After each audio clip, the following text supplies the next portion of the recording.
বিশাল বড় বড় লম্বা 20-25 ফুট স্ল্যাব দিয়ে জিনিস বানানোর পর সেগুলো ওই কালভার্টগুলো সরাতে দেয় না সরাতে দেওয়ার কারণে ড্রেনও জাম হয়ে থাকে,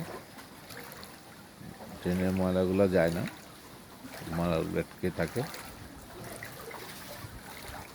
কালভার্ট দেওয়া আছে,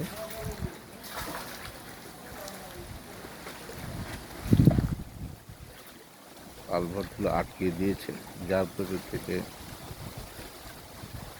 পৌরসভার লোকজন এসে ভালোভাবে সাফ করতে পারবে। এই আর একটি পায়খানার লাইন সরাসরি এসে ড্রেনে পড়ছে, সেফটি ট্যাঙ্ক তৈরি না করে।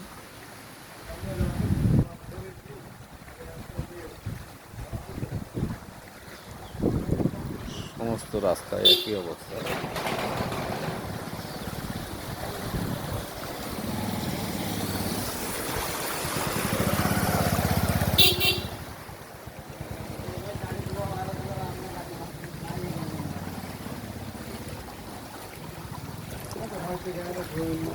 गिलास लगाला ना सामने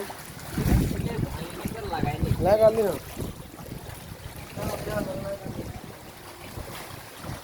কালভার্টগুলো না তোলার কারণে তুলতে যায় না বিধায় এত পানি জমে আছে।